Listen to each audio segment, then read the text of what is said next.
ప్రభు తిరిగి లేచిన తర్వాత ఎంఐ అనేటువంటి మార్గం గుండా వెళ్తున్నప్పుడు ఇద్దరితో మాట్లాడితే చాలాసేపటికి వాళ్ళకి అర్థమైంది, అరే మనకు కడుపు మంట వచ్చింది, గ్యాస్ ఏమో అనుకున్నాను రా బాబు, గ్యాస్ కాదు అది, ఈయన మాట్లాడదామే.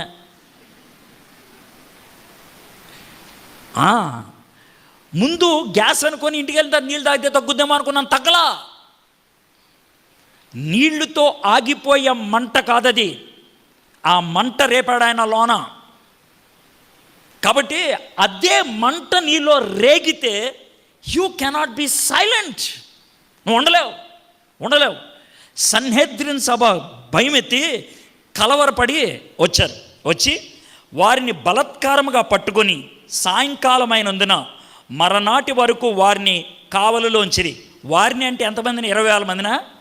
తీసుకెళ్తారా? తీసుకెళ్ళరు. గుర్తుపెట్టుకోండి, వాళ్ళల్లో ఇద్దరినే తీసుకెళ్లారు. ఎవరిని? పేతురు, యోహాన్ని. ఎందుకని ఇద్దరినే తీసుకెళ్లారు? 2 కారణాలు. ఒకటి, మిగిలిన వాళ్ళు తీసుకెళ్తే వేస్ట్. రెండోది, మిగిలిన వాళ్ళు తీసుకెళ్తే ఫుడ్ పెడతానికి ప్లేస్ ఉండదు. అర్థమైందా? ఇప్పుడు మీకు ఒక రియాలిటీ షో అనుకుందాం. 1, 2, 3, 4, 5, 6 తలుపులు ఉన్నాయి. 6, 8, 48 మంది పోలీసులు వచ్చారు. ఈ గుమ్మాల గుండా 6 గుమ్మాల గుండా లోనికి వచ్చారు. ఈ 48 పోలీసులు కూడా క్రైస్తవేతరులు అనుకోండి. ఇక్కడున్నటువంటి క్రైస్తవుల్ని అసలు ఎత్తికెళ్ళిపోదాం అని వచ్చారు అనుకుందాం. మన మీద భయంకరమైనటువంటి ఒత్తిడి పెడదాం అనుకుందాం. మీ ఉద్దేశంలో మిమ్మల్ని తీసుకెళ్తారనుకుంటావా? ఒకసారి ఆలోచించండి. మిమ్మల్ని తీసుకెళ్తారా? తీసుకెళ్ళరు. ఎందుకు తెలుసా? మీరు ఆళ్ళ కూడా పనికిరారు. మీకు అర్థమైందా? మీరు ఎంత వేస్ట్గా అంటే ఆళ్ళ కూడా పనికిరారు. అంటే ఒకవేళ సాతానుడు డైరెక్ట్గా వేస్ట్ ఈయన తీసుకెళ్తే మనకు డబ్బులు ఖర్చు, ఫుడ్ కూడా పెట్టాలి వీడికి, ఈడ అవసరం, ఈ అమ్మాయి అవసరం. నేను చాలా సీరియస్గా అడుగుతున్నాను. ఒకవేళ క్రైస్తవుల మీద దాడి జరిగితే ఎత్తికెళ్ళే వాళ్ళల్లో నువ్వు ఉంటావా లేదా? నువ్వు ఉండవు అనుకంటే నీ అంత పనికి మాలోడు కూడా ఎవరు లేడని అర్థం. అర్థమైందా మీకు? ఇప్పుడు నీ అంత పనికి మాలోడు ఎవరు లేడు. ఎందుకంటే దేవుడికి పనికిరావు, సాతానుడికి ఉపయోగం లేదు నీకు. Even Satan says this fellow is useless man, leave him, వదిలే, వీడు మనకు వేస్ట్. దాంతో అర్థమవుతుంది నీ బతికేంటో. మీ క్యాంపస్కి సాతానుడు వస్తే క్రైస్తవులు ఎవర్రా ప్రభావితం చూపించేవాళ్ళు అని వెతికితే నువ్వు ఉంటావా దాంట్లో? మీ క్లాస్కి వస్తే క్రైస్తవులు ఎవర్రా ఇక్కడ ఇంపాక్ట్ చేసేవాళ్ళు, అందులో నువ్వు ఉంటావా? మీ ఇంటికి వస్తే నువ్వు ఉంటావా? ఒకవేళ నేను ఉండను అని ఏ మాత్రం అనిపించినా నువ్వు వేస్తే. ఒకవేళ నీలో ప్రభువా నన్ను ఏ విధంగా తప్పించు అని ప్రార్థన చేస్తున్నాడంటే నీకంటే పెద్ద ఎదవలు ఎవడలేడు.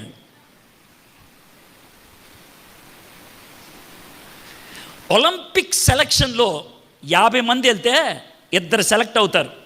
నువ్వు ఆ సెలక్షన్స్కి వెళ్తే ఏమని ప్రార్థన చేస్తావు? ఆ 2లో నేను ఒక్కడిని అవ్వాలనుకుంటావు.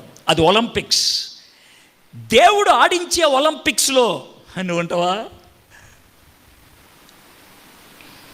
దేవుడు ఆడించే ఒలింపిక్స్లో నువ్వు ఉంటావా?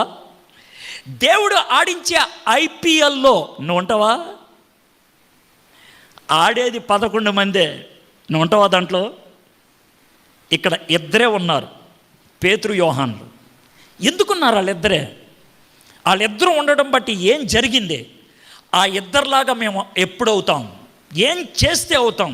ఏ స్థితిలోకి వెళ్తే అవుతాం? ఇప్పుడు స్టోరీ కొంచెం గట్టిగా అనిపిస్తుంది కదా, మనకు కూడా సెట్ అవుతుంది కదా. స్టోరీయే ఇదే, నేను పెద్ద ఏం సీరియస్ మాడలా, చాలా సింపుల్గా స్టోరీయే. కానీ స్టోరీ చూడండి ఎంత ఇరకాటంలో పెడుతుందో. చాలా సీరియస్ క్వశ్చన్ ఇది. నన్ను సాతానుడు సెలెక్ట్ చేసుకుంటాడా అటాక్ చేయడానికి? నన్ను సాతానుడు సెలెక్ట్ చేసుకుంటాడా అటాక్ చేయడానికి? ఎవరినైతే సాతానుడు గురిపెట్టి అటాక్ చేస్తున్నాడో వాడు సూపర్ క్యాండిడేట్ అని అర్థం. గుర్తుపెట్టుకోండి, ఐపీఎల్లో ఆడేది 11 మందే. ఐపీఎల్లో ఆడేది 11 మంది. ఇప్పుడు ఐపీఎల్ టైం కదా, అందుకు చెప్తున్నా. ఐపీఎల్ ఆడేది 11 మందే. ఆ 11 మందికి స్ట్రాటజీని ప్లాన్ చేసేవాళ్ళు 16 మంది. 2 బ్యాట్స్మెన్ తరపున, 2 బౌలర్స్ తరపున, 2 ఫీల్డర్స్ తరపున, 2 పేస్ బౌలర్స్, 2 స్పిన్నర్స్, ఇంతమందిని ఒక్కొక్క టీం పెంచుకుంటారు. వాడు ఎప్పుడు ఫీల్డ్లోకి రారు. 16 మంది బయట కూర్చుంటారు వాళ్ళు. ముంబై ఇండియన్కి సచిన్ టెండూల్కర్ చేసే పని ఏంటి? 3 పూట్ల తిని, అరే నువ్వు బ్యాటింగ్ వెళ్ళరా, ఆడు వెళ్తుకుంటా అంటే బాగుంటుంది, బౌలింగ్కి ఇన్ని పంపిస్తే అది చెప్పడం అంతే అంతే.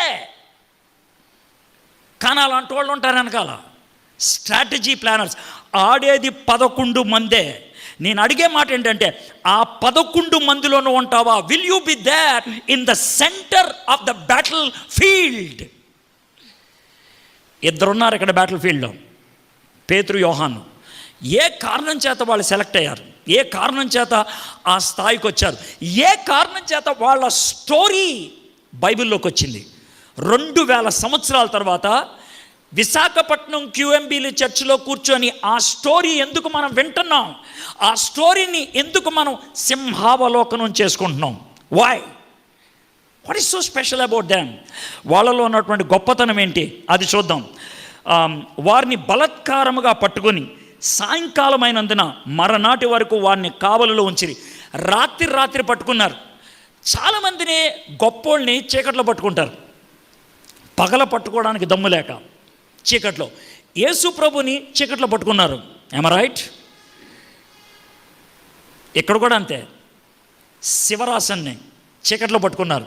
శివరాసన్ రాజీవ్ గాంధీని చంపడానికి ధను అనే అమ్మాయికి స్ట్రాటజీ ఇచ్చినటువంటి వన్ ఐడ్ మ్యాన్ మా బెంగళూరులోనే పట్టుకున్నారు. పట్టుకుంది రాత్రి, నైట్. ఒసామా బిన్ లాడెన్ని 12 గంటల 20 నిమిషాలకు పట్టుకున్నారు. రాత్రి 12:20 టైంకి. అటాక్ స్టార్ట్ అయింది 12 o'clockకి, ఫైనల్ అయింది 12:20కి. మహాశక్తి కలిగినటువంటి దుండగులను పట్టుకునేది రాత్రి, మహాశక్తి కలిగిన ఆత్మీయులను కూడా పట్టుకునేది అప్పుడే, రాత్రి. సాయంకాలం అయిపోయింది. ఇప్పుడు మనం కేసు రన్ చేయలేమరా, లోన పడేసేయండి, అన్ని లాక్డౌన్లో పెట్టేసేయండి అన్నారు. తెల్లారిన తర్వాత ఏం జరిగిందో చూద్దాం. 5వ వచనం. మర్నాడు వారి అధికారులను, పెద్దలను, శాస్త్రులను యెరూషలేములో కూడుకొని ప్రధాన యాజకుడైన అన్నయ్య కైఫయ, యోహానును, అలెగ్జాంద్రును, ప్రధాన యాజకుని బంధువులందరూ వారితో కూడా ఉండిరి. 70 మందితో ఇంకో 70 మంది చేరారు. 150 మంది కూర్చున్నారు అక్కడ. అందరూ దిట్టలే, అందరూ గొప్పోళ్లే. వారు పేతురును, యోహాన్ను మధ్యన నిలవబెట్టి, సూపర్ సీన్ అండి, అసలు ఊహించుకుంటేనే అదిరిపోతుంది. 150 మంది గొప్ప గొప్ప మహానుభావులంతా ఇలా చూస్తూ ఉంటే మధ్యలో వీళ్ళలాగా చేతులు పట్టుకొని నుంచొని ఉంటారు. ఇద్దరే ఓన్లీ 2 versus 150. 150 మంది మహానుభావులు చుట్టూ, మధ్యలో 2. సీన్ అద్భుతమవుతుంది. ఎందుకని చెప్తున్నాను తెలుసా? నువ్వు దేవుని బిడ్డవైతే అలాంటిదే జరుగుద్ది. There will be many attacks and you will be all alone. Magadheera క్రిస్టియన్లో ఒక్కడిని కాదురా, 100 మందిని ఒకేసారి పంపించు. That will be your dialogue. తప్పేం కాదు. ఎందుకంటే కీర్తనలో ఏమన్నాడు తెలుసా? 90వ కీర్తనలో 1000 మంది పడినా, 10,000 మంది పడినా నీకేమవుదు. మన వాళ్ళు ఊహల్లో కూడా 100కే అయిపోయారు. దేవుడు నిజానికి 10,000 దగ్గరికి వెళ్ళాడు. ఊహల్లో 100 దగ్గర అయిపోయారు. మాకు ప్రొఫెసర్ ఉండేవాడు, చచ్చిపోయాడు మొన్నే. ఆయన ఏమన్నాడు తెలుసా? మీరెంత దరిద్రులు అంటే కల్లో కూడా బఠానీలు తింటారా అన్నాడు. మీరెంత దరిద్రులు అంటే కల్లో అయినా జీడిపప్పులు తినచ్చు కదా, అప్పుడు కూడా బఠానీలు తింటారు. ఊహల్లో కూడా మనం అక్కడికంటే ఎక్కువ వెళ్ళాం. వద్దులే, మనకి 2 అంతస్తుల కంటే ఎక్కువ వద్దు. కనీసం కల్లో అయినా 70 అంతస్తులు ప్రయాణం చేయొచ్చుగా. ఎల్లో నువ్వు ఆటోలోనే ఉంటావు, కల్లో కూడా కనీసం అక్కడ కూడా కారు ఎక్కువ. అంటే నాకు తల తిప్పుదు సార్, కడుపు తిప్పుదు సార్, అందుకని ఆటో ఎక్కెళ్తాను. ఎంత గలీజ్గా ఆలోచించండి. అయితే వీళ్ళు 150 మధ్యలో వీళ్ళిద్దరూ ఉన్నారు. ఏమన్నారు? వారు పేతురుని, యోహాను మధ్య నిలబెట్టి, మీరు ఏ బలము చేత, ఏ నామమును బట్టి దీన్ని చేసిరని అడగగా. గుర్తుపెట్టుకోండి, వాళ్ళు బలము లేదు అంటలేదు, వాళ్ళు కార్యం జరగలేదు అని అంటలేదు. వాళ్ళ క్వశ్చన్ ఏంటంటే ఎలా జరిగింది ఇది, how this happened. They are not questioning the historicity, but they are questioning the identity. ఇది జరిగిందా లేదా అని అడగట్లా, ఇది ఎలా జరిగింది, ఎవరు చేశారు. దేవుడు ఎప్పుడు మనల్ని ఆ ఒత్తిడిలో పెట్టినప్పుడు ఏం చేస్తాడు తెలుసా, మన ద్వారా తన నామం బయటకు రావడానికి రోడ్డేస్తాడు ఆయన. తంటాలు పడాల్సిన అవసరం లేదు, నువ్వు తంటాలు పడాల్సిన అవసరం లేదు. ఇప్పుడు యేసుప్రభు నామం పెడితే ఏమవుతుంది, యేసుప్రభు చేశాడంటే ఏమవుతుంది, ఏమి లేదు. అక్కడ అడిగిందే అది. ఏ నామంలో చేసావంటే యేసుప్రభు నామం. నువ్వు అడిగావు కాబట్టి నేను జవాబు చెప్తున్నా. You ask me, therefore I'm answering. చాలా డిబేట్స్లో నేను ఇదే చేసేవాడిని. ఏం చేసేవాడిని తెలుసా, డిబేట్లో వాళ్ళు అడగాల్సిన క్వశ్చన్స్ అన్నీ అడగనిచ్చేవాడిని. మనోడిని ఎవరినో ఒకరిని పెట్టుకునేవాడిని. అరే టైం అయిపోయింది అంటాను, నేను చేయి పైకెత్తుతా ఇలా అనుకుంటా, దాంతో అర్థం అయిపోద్ది నీకు టైం అయిపోద్దని. అప్పుడు నువ్వు చెయ్యెత్తి నువ్వు ఒక క్వశ్చన్ అడగాలి.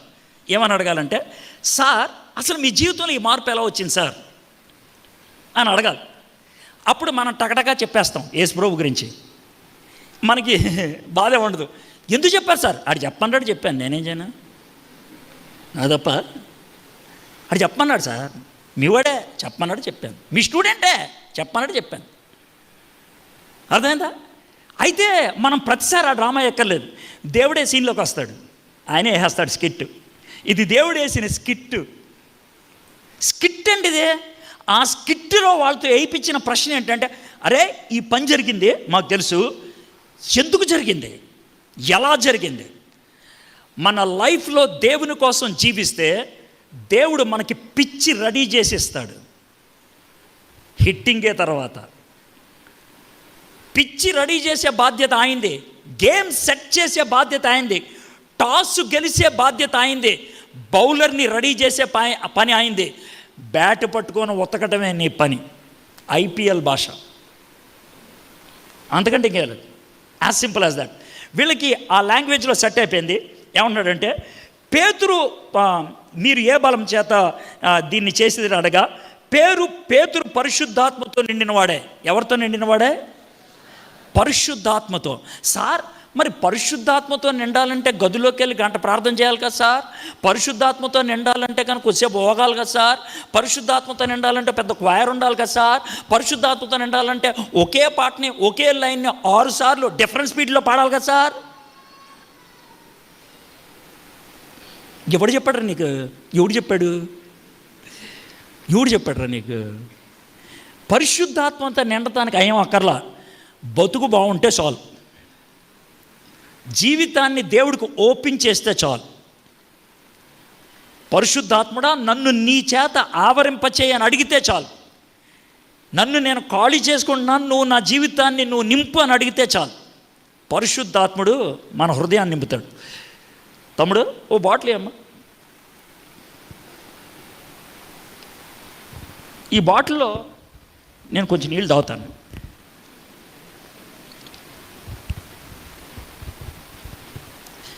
ఈ బాటిల్ని 3 రకాలుగా నింపచ్చు. ఒకటి, నేను ఖాళీ చేసి నేనే నింపేసుకోవచ్చు. రెండోది, నేను ఖాళీ చేసి ఎవరినో నింపనొచ్చు. మూడోది, అరే నువ్వే ఖాళీ చేసి నువ్వు నింపరా అనొచ్చు. ఇది మూడోది. పరిశుద్ధాత్ముడు చేసేది మూడో పని. ఖాళీ చేసేది ఆయనే, నింపేది కూడా ఆయనే. దేని నుంచి ఖాళీ చేస్తాడు? దేంతో నింపుతాడు? పాపము నుంచి ఖాళీ చేస్తాడు, పరిశుద్ధతతో నింపుతాడు.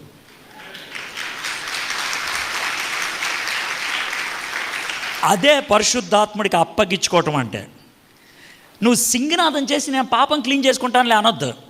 అది ఎలా ఉంటుందంటే, డాక్టర్ గారు నేను ఆపరేషన్ చేసుకుంటాను కానీ నువ్వు కట్లు కట్టు అన్నట్లు ఉంటుంది.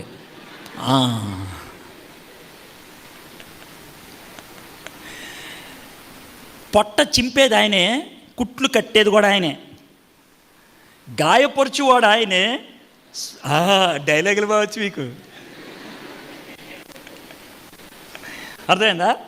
కాబట్టి మీలో చాలామందికి ఈ టెన్షన్ ఉంటుంది. సార్ మరి నాలో పాపం ఉండిపోయిందంటే ఉంటే ఆయన చెప్పాయా సరే. ఇప్పుడు డాక్టర్ గారి దగ్గరికి వెళ్ళి సార్ కడుపు నొప్పి వస్తుందంటే ఎక్స్రే తీసి ఇందులో కణం ఉందా అంటాడు, లేకపోతే కండ ఉందా అంటాడు. అయితే నేను తీసుకుంటానంటావు నువ్వు తీ అంటావు. నువ్వు డాక్టర్ గారికి నిన్ను అప్పగించుకుంటావు. అప్పుడు ఏం చేస్తాడు ఆయన? కోసి దాంట్లో ఉన్నటువంటి అనవసరమైనది పీకబడేస్తాడు. సేమ్ టు సేమ్ పరిశుద్ధాత్ముడు నీకు ఎక్స్రే చేసి చూపిస్తాడు. ఎక్స్రేలో విషయం అర్థమైంది, నాలో దరిద్రమైన పాపాలు ఉన్నాయి, నువ్వే తీసేయి అంటే ఆయన తీస్తాడు. ఆయన తీసేది ఆయనే, నింపేది కూడా ఆయనే. ఎంత క్లియర్ ఆలోచించండి. పరిశుద్ధాత్ముని చేత నింపబడటానికి మీరు చెయ్యగలిగేది ఒక్కటే, మిమ్మల్ని మీరు దేవునికి అప్పగించుకోవటం. దానికి పెద్ద హడావిడి ఏం అవసరం లేదు. చాలా సింపుల్గా నీ జీవితాన్ని పరిశుద్ధాత్ముడికి అప్పగిస్తే ఆయన నింపుతాడు. పేతురు యోహాన్లు అదే పని చేసి ఉంటారు. అయ్యా, ఈ టైంలో మేమేం మాట్లాడాలో మాకు తెలీదు, ఎలా మాట్లాడాలో తెలీదు, మీరు మాకు సాయం చేయండి అని అన్నాడు. ఓకే, మీకు చిన్న ప్రశ్న రావచ్చు, సార్ పరిశుద్ధాత్ముడు మరి వీళ్ళేదో దేవుని కోసం నిలబడ్డారు కాబట్టి సహాయం చేస్తాడు, మరి మాకంత సీన్ లేదు కదా అని అంటే ఒక విషయం చెప్తాను. దేవుడితో ఇలా ఎప్పుడైనా మాట్లాడతావా? ప్రభా, నాకు ఆల్జీబ్రా అర్థం కావట్లేదు, నీకు అర్థం వద్దలేదు నాకు తెలియదు, కానీ దేవా ఆల్జీబ్రా కొంచెం టఫ్ సబ్జెక్ట్లే ప్రభా, నాకు ఎలాగో తెలియట్లేదు, కానీ నిన్ను ఎలా అడగాలో అర్థం కావట్లేదు, నీకు బైబిల్ తప్పించి ఏం తెలుసా అని అంటావా? దేవుడిని అంటావా? మెడిసిన్ చదివే వాళ్ళకే ప్రభా ఎనాటమీ, అది వింటేనే నాకు ఎక్కడ లేని టెన్షన్ వచ్చేస్తుంది, ఎంత లావు పుస్తకం ఉంటుంది, దాన్ని ఎలా చదవాలో తెలియట్లేదు అని అంటావు. నువ్వు అనలేవు. గుర్తుపెట్టుకో, దేవుడు తన ఆత్మతో మనల్ని నింపితే చదివేవాడు ఎక్సలెంట్గా చదువుతాడు, వాయించేవాడు ఎక్సలెంట్గా వాయిస్తాడు, ఊడ్చేవాడు ఎక్సలెంట్గా ఊడుస్తాడు, వాక్యం చెప్పేవాడు ఎక్సలెంట్గా చెప్తాడు, వంట వండేవాడు ఎక్సలెంట్గా వంట వండుతాడు, కంప్యూటర్ మీద పనిచేసేవాడు ఎక్సలెంట్గా కంప్యూటర్ మీద పనిచేస్తాడు. పరిశుద్ధాత్మని యొక్క నింపుదల ఈ 4 గోళ్ల మధ్యన అనుకుంటే పొరపాటు. ఇట్స్ ఎవ్రీవేర్, అన్ని చోట్ల. You will be an excellent student. Shadrach, Meshach, Abednego, దానియేలు పరిశుద్ధాత్మతో నింపబడిన వాళ్ళే ఎక్సలెంట్ అడ్మినిస్ట్రేటర్స్ అయ్యారు. యోసేపు దేవుని ఆత్మతో నింపబడిన వాడే ఎక్సలెంట్ బిజినెస్ మ్యాన్ అయ్యాడు. నెహెమ్యా దేవుని ఆత్మతో నింపబడిన వాడే ఎక్సలెంట్ స్ట్రాటజిస్ట్ అయ్యాడు. ఆత్మ నింపుదల. బెసాలియల్ ఆత్మతో నింపబడిన వాడే గొప్ప కళాకారుడయ్యాడు.